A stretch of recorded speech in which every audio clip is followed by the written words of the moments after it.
Amen, amen. Dieu soit béni, on est bien dans la maison de Dieu. Soyez tous les bienvenus au milieu de nous, ceux qui se joignent à notre assemblée. J'aimerais dire, si vous aimez le Seigneur, vous êtes ici, chez vous, c'est la maison de ceux qui aiment le Seigneur. Alléluia. Amen. Et puis si vous ne l'aimez pas encore, on va partager notre amour pour lui et vous allez l'aimer de plus en plus. Amen. Dieu soit béni. En tout cas, lui vous a aimé le premier et il vous a tiré dans ce lieu pour vous bénir. Alléluia. Dieu veut notre bénédiction. Un sujet s'est imposé à mon cœur cette semaine, il va s'afficher tout de suite. Les bonnes priorités bénissent la vie. J'aimerais dire que souvent, il ne suffit pas d'avoir des bonnes priorités pour que tout aille bien, pour être parfaitement heureux. Mais j'aimerais dire que les bonnes priorités déterminent beaucoup de choses dans notre vie. Ça ne fait pas tout, mais ça fait beaucoup. Voilà, hein. Donc, on va essayer d'aborder ce sujet en étant aussi réaliste, mais en disant, je crois, des choses importantes. Mon idée ce matin, ce n'est pas d'écraser quelqu'un en disant, si tu es malheureux, c'est parce que tes priorités sont mauvaises. Non, ce n'est pas du tout mon intention. C'est vrai que certaines mauvaises priorités entraînent bien des malheurs. C'est vrai que souvent aussi, et je pense que c'est important qu'on réalise cela, les bénédictions reçues dans une réunion comme celle-là, où on ouvre son cœur au Seigneur, où on adore le Seigneur, où on prie pour vous, et les bénédictions reçues lors de réunions sont quelquefois gâchées, perdues, parce qu'on a une vie qui n'a pas les bonnes priorités.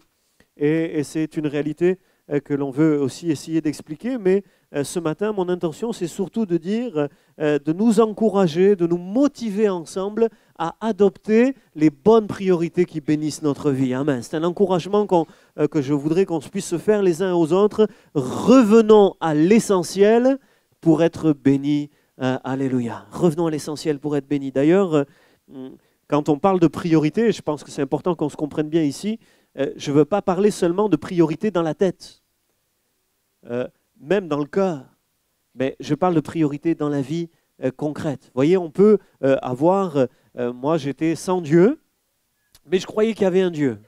Je me disais, il y a un Dieu qui a créé l'univers. Bon, il y a bien un Dieu, tout ne s'est pas fait sans Dieu. Il y a bien un Dieu. Bon, je ne savais pas où il était, je volais des voitures, je fumais de la drogue, j'étais hors système, mais je croyais qu'il y avait un Dieu. Et quand je pensais à Dieu, je me disais, Dieu, ça doit être ce qu'il y a de plus important. Parce que je me disais, celui qui a créé l'univers, il doit être quand même plus important que nous, quoi.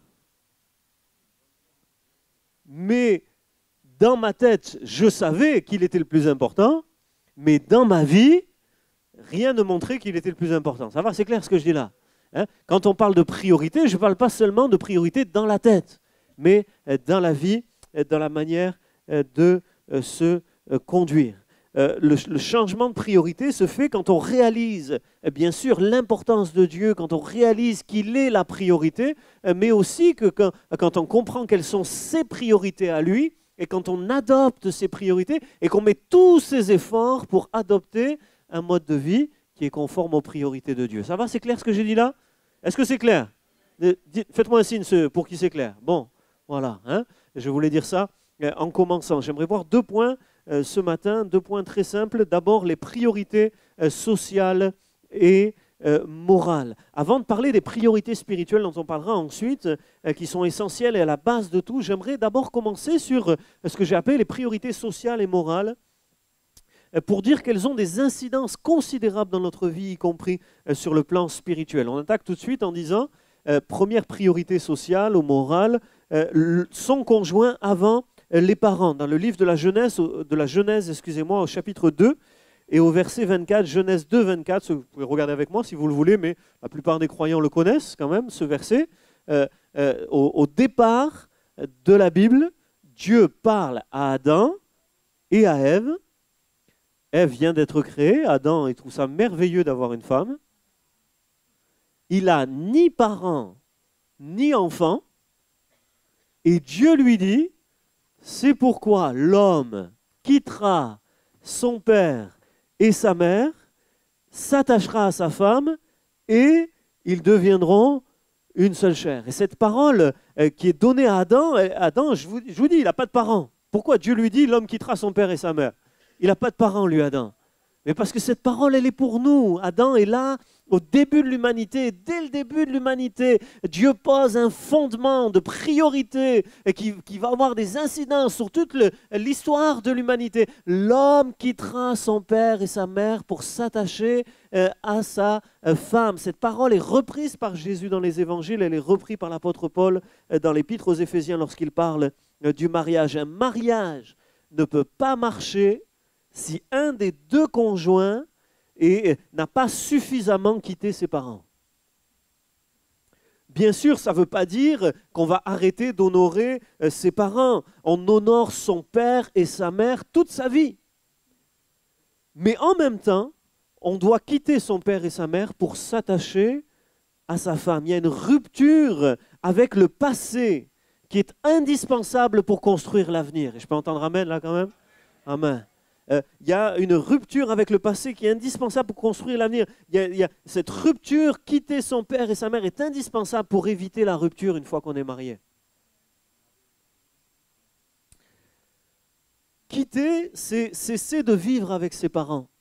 Mais c'est aussi, quelqu'un me disait entre les deux cultes, c'est aussi que c'est pas seulement physiquement, c'est aussi dans la tête qu'on doit quitter son père et sa mère. C'est cesser de dépendre d'eux affectivement, financièrement, aussi pour prendre des décisions. Je donne un exemple concret qu'on se comprenne. Hein. Imaginons, vous avez une décision à prendre dans votre vie, vous en parlez avec votre conjoint, vous avez une idée, et vos parents sont d'un avis différent. On peut demander aux parents leur avis. Les parents ont de la sagesse, de l'expérience. L'avis des parents, ce n'est pas rien, c'est important. Mais si les parents sont d'un avis différent de votre conjoint, avec qui vous allez vous mettre d'accord et prendre la décision? Avec le conjoint. Bon, ça va, c'est clair ce que j'ai dit là, il faut que ce soit bien concret. C'est avec le conjoint qu'on prend la décision. Les parents, on a entendu leur avis, maintenant, tu restes chez toi, tu as ton avis, j'ai entendu, maintenant la décision, je la prends avec mon conjoint. Alléluia. Et j'entends encore amen? Amen. Et j'aimerais dire, ce n'est pas une priorité négative contre les parents, mais c'est une priorité positive pour le couple. Alléluia. Priorité au couple. Vous pouvez dire avec moi, priorité au couple? Priorité au couple. Alléluia. Et de cette première priorité sociale, morale, me semble découler une deuxième priorité, son conjoint avant les enfants. Le conjoint avant les enfants. Le pasteur Patrick m'a prêté un livre que j'ai lu cette semaine et il y a un détail qui m'a interpellé, auquel je n'avais pas vraiment pensé dans ces termes-là. Le gars parle des enfants, des parents, etc. Et puis, il explique que souvent, les parents qui ont des difficultés relationnelles, ils se disent bon, tant que les enfants sont petits, on fait des efforts, on essaie de rester ensemble. On tient bon, des fois on n'est vraiment pas content, mais on tient bon, on attend que les enfants soient grands. Et puis les enfants sont grands, et là, les couples se déchirent, les parents se séparent en se disant, bon, on a fait ce qu'on avait à faire, on a éduqué nos enfants, maintenant, voilà, faisons notre vie chacun de notre côté, puisqu'on n'y arrive pas. Et là, cet homme, qui est à la fois un homme de Dieu et un psychologue, raconte le suivi qu'il a de gens de 20 ans, de 25 ans, qui voient leurs parents se séparer. Et à quel point ça bouleverse leurs repères, leurs valeurs, leur fondement moral, leur structure de vie est complètement perturbée, même à 20 ans, même à 25 ans. Quand le père et la mère se déchirent, le cœur de l'enfant se brise.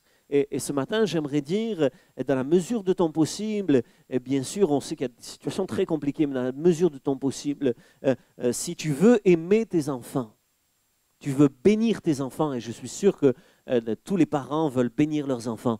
Aime leur papa, aime leur maman. Amen. Amen. Ça bénit un enfant quand ses parents s'aiment entre eux. Fais de ton couple ta priorité, ça bénira tes enfants. Les enfants sont issus de l'amour d'un couple et sont bénis par l'amour de ce couple quand c'est possible. Merci Seigneur. Amen. Amen.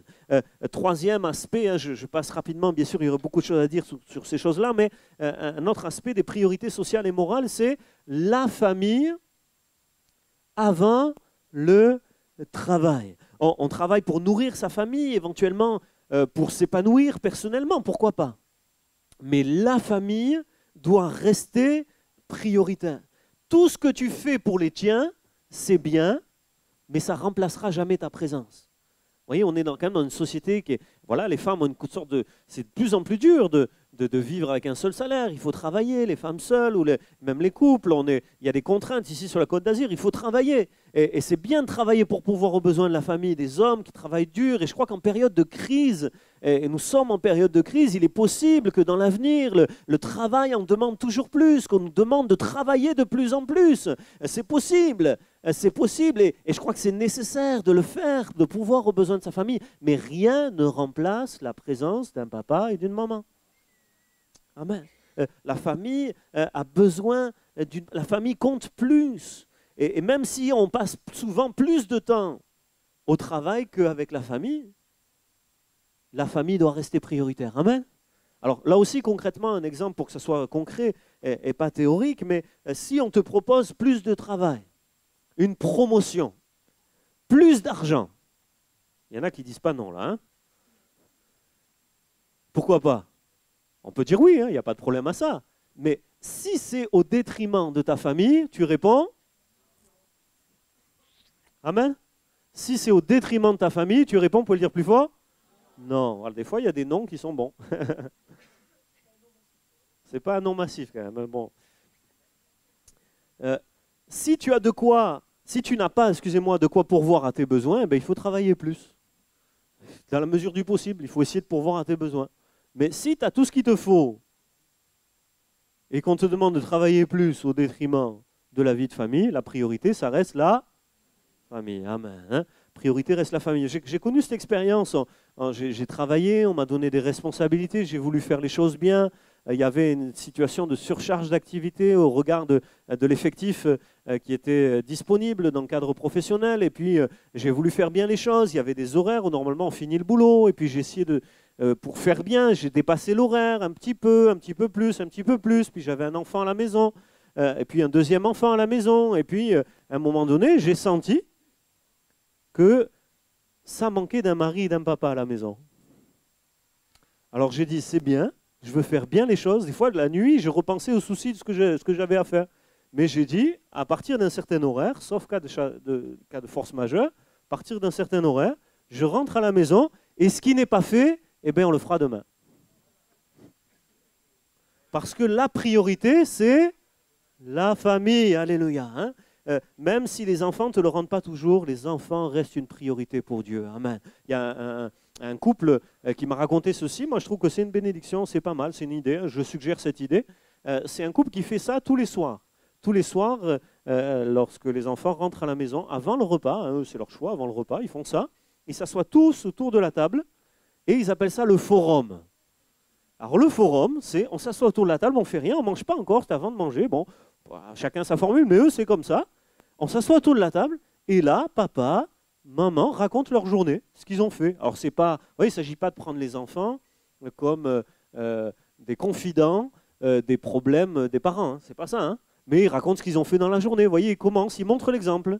On dit, voilà, papa, il a fait ça, il a été là, il s'est occupé de ça, maman, elle a fait ça, voilà, comme ça les uns. Et puis, ils laissent la parole, ils ont 2 filles, ils leur laissent la parole, et chacune leur tour, l'une, l'autre, raconte leur journée. Des fois, il n'y a pas grand-chose à dire. Des fois, il y a des choses importantes qui ressortent. Merci Seigneur. C'est une suggestion, hein, le forum. Alléluia, hein, c'est une suggestion. En disant ça, j'ai ressenti en tout cas le besoin de dire aussi ceci, les devoirs avant le plaisir. Dire que le travail passe après la famille ne doit pas faire penser que le plaisir passe avant le travail.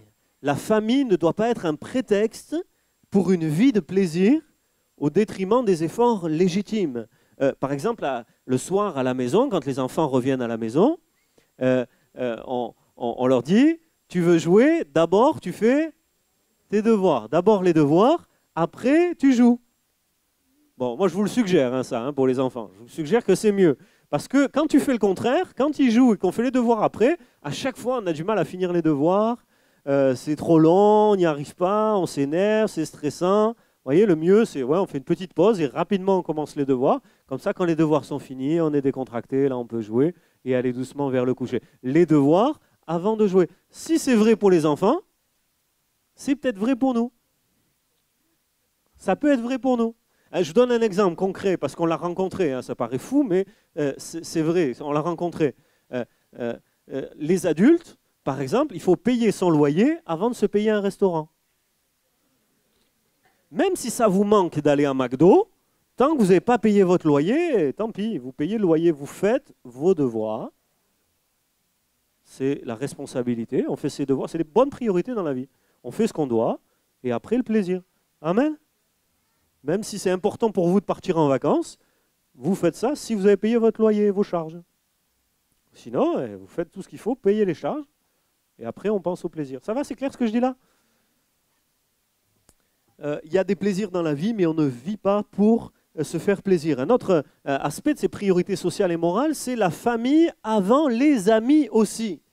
L'amitié est une valeur essentielle. Entretenir une amitié, c'est super, mais jamais au détriment de la famille. Jésus a dit, tu aimeras ton prochain. D'accord? Tu aimeras ton prochain comme toi-même. Et le premier prochain, c'est qui le premier prochain? Son conjoint, sa femme, son mari, ses enfants. D'accord? Son prochain, c'est celui qui est proche. Voilà. Et il ne faut pas inverser les choses. Avoir des amis, c'est super. Mais lorsqu'une relation amicale est un danger pour la cellule familiale, la priorité, c'est la famille. Amen. La famille avant les amis. Si une relation met en danger ton couple, ton équilibre familial, coupe la relation ou trouve la juste distance pour préserver ce que tu as de plus précieux. On pourrait dire beaucoup de choses, je ne veux pas être trop long sur ces choses-là, mais simplement finir sur cette dimension des priorités sociales et morales en disant que l'amour doit passer avant tout le reste. Et j'aimerais qu'on prenne ensemble dans 1 Pierre chapitre 4, si vous voulez lire avec moi ce texte, 1 Pierre, et dites-moi par quoi commence ce verset. 1 Pierre chapitre 4 et verset 8. Allez, 1 Pierre 4, 8. La première chose que dit ce verset, c'est... Allez François, viens, tu vas le dire. Ah, tu ne l'as pas encore trouvé, tu connais la réponse sans l'avoir trouvé. Ah, tu étais au premier culte, d'accord. Il a pompé, il était là au premier culte. C'est pour ça. Hein, vous avez vu le verset, il commence par « avant tout ». Donc, avant tout, c'est une priorité. Avant tout, dit le texte. Voilà, ça c'est la priorité de notre vie, la priorité des priorités sur le plan social et moral. Avant tout, ayez les uns pour les autres un amour ardent. Alléluia. Ayez les uns pour les autres un amour ardent. La dimension de relation de qualité est une priorité dans la vie. On peut avoir des responsabilités, on peut entreprendre des choses, on peut organiser des choses, mais dans tout ce qu'on organise, dans tout ce que l'on fait, on ne doit jamais oublier que le plus important sont les êtres humains. Amen. Dis à ton voisin, le plus important c'est toi et c'est moi aussi. Alléluia. Amen. Amen. Les êtres humains que l'on côtoie, la qualité des relations qu'on entretient, c'est ça le plus précieux. Vous voyez l'église, on a refait tout le bâtiment. Merci Seigneur pour le bâtiment. Merci Seigneur pour le local. Amen. Mais ce n'est pas le plus important. Le plus important, c'est nous. Amen. C'est vous, c'est nous. Le plus important. C'est la qualité des relations qu'on va entretenir. Vous voyez? C'est ça qui compte par-dessus tout. C'est ça qu'on doit soigner le plus possible. Amen. Je peux entendre un grand amen cette fois-ci sur ça? Amen. Bon, sur ça, c'est bon. Hein. Amen. Amen. J'ai toujours peur, tiens, je dis ça, ça me vient comme ça, hein. Toujours peur quand je dis Dieu veut qu'on s'aime les uns les autres. Des fois, je me dis, hein, peut-être je me trompe, hein, mais des fois, je me dis qu'on n'entend pas tous les mêmes choses. Moi, je sais ce que je veux dire, hein, mais je suis pas. Des fois, j'ai l'impression quand on dit il faut s'aimer les uns les autres, j'ai l'impression qu'il y en a qui disent oui, il faut que vous m'aimiez moi. Bon, je sais pas, hein, c'est juste comme ça. Je fais l'hypothèse que peut-être il y en a, ça arrive. Mais ça veut dire oui, pourquoi pas, mais ça veut dire surtout que tu dois aimer les autres. Amen, ça va, c'est clair? En tout cas, c'est ce que j'entends, moi, en disant cela, l'amour avant tout le reste. Deuxièmement, on a vu quelques priorités sociales et morales. Les bonnes priorités bénissent la vie, je veux le redire ici. C'est ce qui bénit une vie, c'est ni l'argent, ni la réussite sociale, mais c'est la qualité des relations qu'on peut avoir les uns vers les autres. C'est ça qui bénit la vie. Amen. C'est ça qui bénit la vie. Et dans cette dimension, il y a une deuxième série de priorités que je veux voir maintenant, les bonnes priorités spirituelles, les priorités de la vie concrète que l'on a vues ont des incidences spirituelles et les priorités spirituelles ont des incidences concrètes dans la vie, produisent des conséquences considérables dans la vie. Concrètement, le spirituel doit passer avant le matériel, mais ça ne doit pas être dans la tête, comme je le disais au début, ça ne doit pas être seulement dans les intentions, dans l'idée. Vous voyez, théoriquement, je pense qu'ici, tout le monde est d'accord, et même dans la société française, je pense que beaucoup de gens sont d'accord pour dire, bon, le matériel, c'est secondaire. Beaucoup de gens sont d'accord pour dire, le matériel, c'est secondaire. Interrogez les gens autour de vous, même les non-croyants, ils vous diront, le matériel, c'est secondaire. C'est le spirituel, c'est les choses invisibles, comme l'amour, sont plus importantes que les choses visibles comme les chaises. Ça oui, c'est sûr, mais comme la voiture, la maison, les choses matérielles. Vous voyez, théoriquement, mais concrètement, combien d'efforts on donne pour les choses matérielles, là, pour être correct physiquement, combien d'efforts on donne pour nos maisons, pour nos travails, pour les choses matérielles, et combien d'efforts pour les choses spirituelles, vous voyez? Et c'est comme une balance, ça. Vous voyez, pour que le spirituel passe avant le matériel, il faut mettre du lourd sur le plan spirituel. Et ça commence d'abord par ce verset que j'aimerais qu'on lise ensemble dans 2 Corinthiens, s'il vous plaît, avec moi, chapitre 8. 2 Corinthiens 8, j'ai beaucoup aimé ce verset que j'avais lu, mais là que j'ai souligné, vraiment, j'étais interpellé par ce détail là au milieu du verset. 2 Corinthiens chapitre 8, verset 5, non seulement ils ont contribué comme nous l'espérions, ça il y a un contexte, je ne vais pas revenir dessus, mais dit la suite du verset, ils se sont, à propos de chrétiens, d'église que Paul donne en exemple, ils se sont d'abord donnés eux-mêmes au Seigneur, puis à nous par la volonté de Dieu. Mettre le spirituel avant le matériel, c'est d'abord une démarche où on se donne soi-même au Seigneur. Alléluia. Où on se donne, on se livre soi-même, on s'abandonne soi-même au Seigneur. Ce n'est pas seulement des valeurs dans la tête, mais c'est toute la vie qui dit « Seigneur, je te donne ma vie, je te donne mon cœur, je ne vis plus pour moi, je vis pour toi qui est mort et ressuscité pour moi. » J'aimerais vous dire que Jésus s'est donné pour nous le premier. Jésus a donné son corps, Jésus a donné son âme, Jésus a donné son esprit, il a donné sa vie, il est mort sur la croix pour nous sauver, pour nous racheter de notre mauvaise manière de vivre, pour nous transformer, pour nous montrer à quel point il nous aime. Amen. Jésus est mort pour nous bénir. Amen. Il s'est donné lui-même pour nous bénir. Et en retour, la base, la première démarche de la vie spirituelle, c'est dire, Seigneur, je me donne moi-même pour toi. Amen. Tous ceux qui sont d'accord peuvent lever la main. Alléluia. Et je me donne moi-même pour toi. Et peut-être au milieu de nous, là, il y a quelqu'un, tu nous visites ce matin, tu es là peut-être pour faire plaisir à quelqu'un, à tes parents, à ta famille, à ton conjoint, à quelqu'un qui t'a invité. Et tu es là en observateur, mais j'aimerais te dire la base des bases de la vie spirituelle, c'est je me donne à Jésus. Amen. J'ai compris qu'il s'est donné pour moi. Et je me donne à lui en retour, sans restriction, sans retenue. Mon fils, donne-moi ton cœur, dit la parole de Dieu. Alléluia. Et ce matin, tu peux donner toute ta vie au Seigneur. Lâche ce qui te retient. Donne-toi pour lui maintenant. Amen. Dans cette dimension où on s'est donné au Seigneur ensuite, et c'est ce que j'étais en train d'expliquer, il va falloir mettre du lourd sur le plan spirituel pour que la vie spirituelle devienne... parce que le spirituel avant le matériel, c'est l'intérieur avant l'extérieur. L'invisible avant le visible, l'intérieur avant l'extérieur. Jésus disait à des hommes de son temps, pharisiens aveugles, nettoie premièrement l'intérieur de la coupe et du plat afin que l'extérieur devienne aussi propre. Nettoie d'abord l'intérieur. Occupe-toi de l'intérieur. Il faut développer une vie intérieure pour que le spirituel prenne le dessus sur le matériel. Amen. Amen. On est vite absorbé par tout ce qu'on voit, l'extérieur, ce qu'on touche. Mais il faut une vie intérieure pour que ça pèse lourd de l'autre côté. Amen, c'est clair ce que j'ai dit là? Le spirituel avant le matériel, pas théoriquement, mais réellement. La prière avant l'activité. On connaît tous l'histoire de Marthe et de Marie. Marthe est une femme extraordinaire qui a envie de servir, qui a envie de rendre service, qui a envie de bien recevoir Jésus, qui est prête à faire des efforts pour cela, qui fait beaucoup d'efforts pour cela.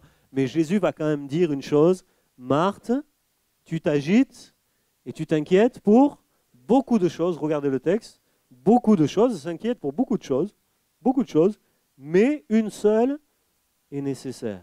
Et Marie a choisi la meilleure part. Dans le texte, Marie est au pied de Jésus en train de l'écouter. La prière, l'écoute du Seigneur avant l'activité. Avant l'activité. Et je crois que c'est aussi une bonne priorité spirituelle. Vouloir faire des choses, c'est bien, mais d'abord se tenir devant Dieu pour recommander notre sort à l'Éternel. Amen. Amen. Une autre priorité spirituelle, je vais faire rapidement, mais Jésus avant moi. J'étais touché cette semaine par ce texte dans Luc chapitre 14 et verset 26, où Jésus parle de haïr ou de préférer Jésus à son père, à sa mère, à ses parents, à ses frères, à ses sœurs, etc. Et il dit même sa propre vie.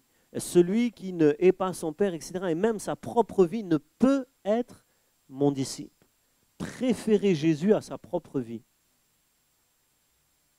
Oui, c'est de ça dont l'Évangile parle. Vous voyez, l'Évangile, ce n'est pas des petites, de bonnes valeurs dans une vie où on pense à soi, quand même. Mais l'Évangile, c'est un changement total de valeur. Jésus avant moi. Bon, on pourra aller beaucoup plus loin, hein, mais je veux être rapide, mais moi à la croix. Jésus vivant dans ma vie. Amen. Ça, c'est tout le programme spirituel. Je passe rapidement, mais c'est le programme spirituel de l'Évangile. Concrètement, ça implique le royaume de Dieu avant mes intérêts. Le royaume de Dieu avant mes intérêts. Jésus disait lui-même, cherchez d'abord le royaume de Dieu et sa justice et toutes choses vous seront données par-dessus. Lors d'un épisode, Dieu connaît nos besoins, Dieu connaît tes besoins, on va prier pour les besoins. Mais j'aimerais te dire, cherche d'abord le royaume de Dieu. Dieu s'occupe de tes besoins. Amen. Dans un épisode, Jésus rencontre un homme et lui dit, toi, suis-moi. Et puis cet homme lui dit, oui, mais permets-moi d'aller d'abord enterrer mon père. C'est important chez les Juifs, hein, enterrer son père, c'est quelque chose de très très important. C'est un des devoirs, des plus grands devoirs d'un fils chez les Juifs, hein, ça c'est vrai. Mais Jésus dit, laisse les morts enterrer les morts, ensevelir les morts. Et toi, va annoncer le royaume de Dieu. Dans Luc chapitre 9 et verset 60. Toi, va annoncer le royaume de Dieu. Cette priorité à l'annonce du royaume de Dieu. Amen.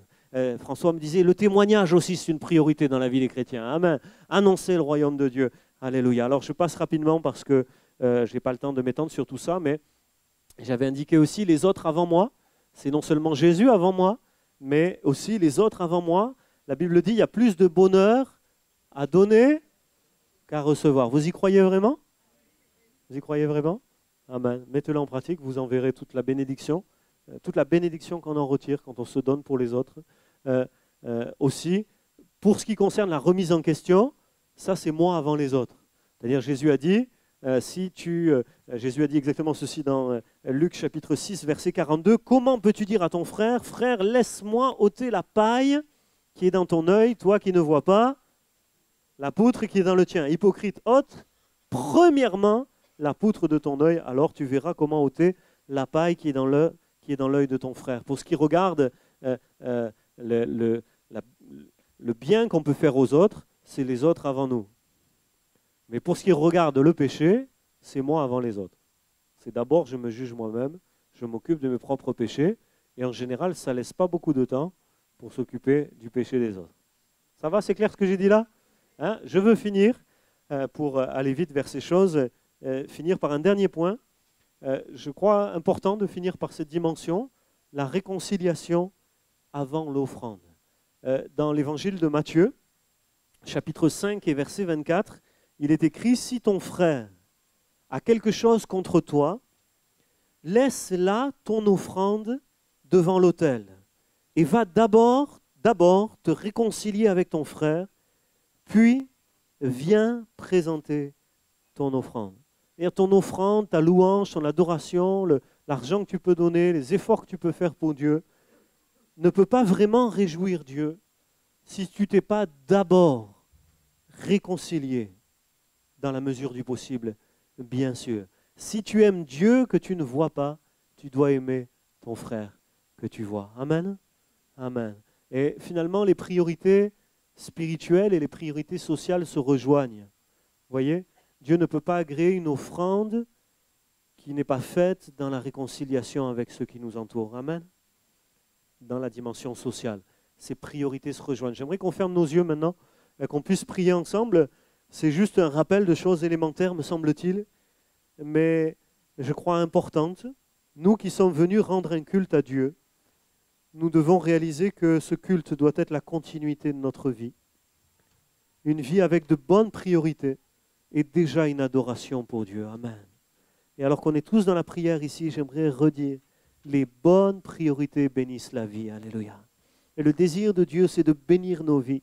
La bénédiction de Dieu s'épanouit et se développe dans une vie selon les priorités de Dieu. Alléluia. Alors qu'on a tous les yeux fermés, et j'aimerais simplement prier. Peut-être des gens sont venus avec des besoins ce matin, et je ressentais ça alors que nous prions tout à l'heure au premier culte. Vraiment, je sentais Dieu visiter mon cœur et me dire, il y a des besoins là. Et rappelle aux amis qui sont ici que Dieu se soucie de leurs besoins, que Dieu les aime, que Dieu s'intéresse à eux, et que lorsqu'il dit « cherchez d'abord le royaume de Dieu », ce n'est pas pour dire que nos besoins ne sont pas importants, mais c'est pour dire qu'il y a des choses supérieures qui vont te bénir et qui vont même pourvoir à tes besoins. Parce que c'est dans le royaume de Dieu que nous avons tout ce dont nous avons besoin. Alléluia. Et c'est quand on s'occupe du royaume de Dieu, quand on bénéficie de la seigneurie de Jésus, le roi des rois, quand on est dans son royaume, il y a le doigt de Dieu, il y a la main de Dieu, et c'est là dans le royaume de Dieu qu'une puissance spirituelle vient répondre aux besoins les plus profonds. Alléluia. C'est pourquoi nous voulons chercher le royaume de Dieu avant toute chose et présenter nos besoins à Dieu avec des actions de grâce, des supplications en lui rendant gloire. Alléluia. Alors qu'on est tous les yeux fermés, et tu es venu avec un besoin, j'aimerais prier pour toi pour commencer. J'aimerais qu'on puisse prier simplement pour que Dieu te bénisse. Tu es venu avec un besoin, lève ta main. On va prier pour toi. Voilà, quelqu'un lève sa main, plusieurs lèvent leurs mains. Il y a un besoin dans ma vie, on est sincère, on est devant Dieu. Dieu nous prend tel qu'on est. Dieu voit nos fardeaux, nos soucis, voilà, sur ton cœur, il y a quelque chose qui pèse et tu lèves ta main. Comme pour dire, voilà, même tu ouvres ta main en disant, Seigneur, je me décharge. Parce que je tenais les rênes et c'était bien des pressions, bien du stress. De tenir les rênes, Seigneur, je te donne les rênes. Je te donne la direction. Je te donne mes besoins. Comme nous le disions hier aux jeunes, je viens à la croix déposer mes fardeaux. Alléluia. Seigneur, et tous ceux ici qui ne sont pas venus avec un besoin particulier, je vous demande maintenant de vous associer à moi dans la prière. Vous pouvez lever votre voix, vous pouvez prier, dire Seigneur, tu bénis ceux qui sont là avec un besoin. Tu peux prier pour la personne qui est à côté de toi, pour les gens qui sont autour de toi. Sentez-vous libre. J'aimerais entendre des voix là qui disent Seigneur, Seigneur, tu bénis ceux qui sont venus avec un besoin. Seigneur, je suis venu pour toi, mais je veux penser à ceux qui sont à côté de moi. Et dire Seigneur, tu les bénis. Alléluia, prie à voix haute. J'aimerais que tous ceux qui sont capables de prier puissent prier à voix haute maintenant. Et dire Seigneur, tu bénis ceux qui sont dans le besoin. Puisque les autres sont avant moi, je veux prier pour les autres. Je veux les bénir. Je veux dire au nom de Jésus, alléluia. Dans le nom de Jésus, nous l'avons chanté. Dans le nom de Jésus, il a été pourvu à tous nos besoins, alléluia. Nous avons tout pleinement en toi, Seigneur. Oh, notre vie est cachée avec Christ en Dieu. Nous nous réfugions en toi. Nous sommes faibles et fragiles. La vie est souvent difficile. Elle nous arrache des larmes, des cris, des supplications. Mais nous voulons nous blottir contre toi, Seigneur. Tu es le rocher des siècles. Tu es notre abri sûr et solide. Seigneur, pour tous ces besoins, tu as pourvu à la croix. Et je proclame que par ton esprit maintenant, tu viens rejoindre les besoins, exaucer les prières, ouvrir le ciel et glorifier ton nom. Alléluia. Au nom de Jésus. Amen. Nous déposons ici nos besoins et nous regardons plus loin vers le royaume de Dieu, vers les priorités spirituelles. Alors qu'on est ensemble dans la prière, je vais laisser la place pour un chant, mais j'aimerais prier aussi pour ceux qui ressentent ce matin le besoin de mettre en place des priorités claires, plus claires, de se recadrer dans leurs priorités. Peut-être au milieu de nous, ne serait-ce qu'une personne aimerait se donner soi-même à Dieu. Aimerait dire, je veux vraiment que le spirituel soit premier. Et ce matin, je veux me donner moi-même à Dieu. Et si c'est ton désir, alors qu'on est tous les yeux fermés, qu'on est dans la prière, lève ta main, on va prier pour toi simplement. Je me donne moi-même à Dieu. Ce matin, Dieu t'appelle, voilà, je vois quelques personnes. Dieu t'appelle à te donner toi-même à Dieu. Je me donne totalement au Seigneur. Ça commence par là. Spirituellement, je décide de tout abandonner à Jésus. Je m'abandonne à toi, Seigneur. Amen. Merci pour ceux qui font cette démarche de cœur. Et Seigneur, on l'a déjà fait il y a longtemps, mais on le fait avec eux. Et dire, Seigneur, on est tout à toi. On est tout à toi. Et si au milieu de nous, des gens n'avaient pas les priorités bien en place, ce matin, vous pouvez aussi lever votre main et dire, je remets les bonnes priorités à la bonne place. Amen. Vous pouvez lever la main là.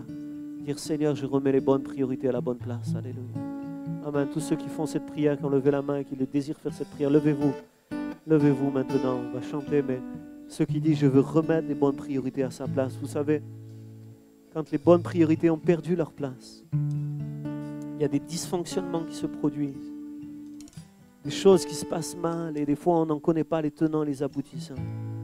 Mais on a vraiment besoin de revenir aux bonnes priorités pour que la bénédiction puisse continuer à couler, à couler, à couler. J'avais cette image alors que tous ceux qui veulent recadrer leurs priorités se lèvent maintenant à leur place. J'avais cette image comme le fleuve de Dieu, comme un fleuve de bénédiction qui descend. Et les priorités, les bonnes priorités dans nos vies, c'est comme des canaux qu'on ouvre pour que l'eau de Dieu vienne jusqu'à nous, pour que la bénédiction de Dieu vienne jusqu'à nous.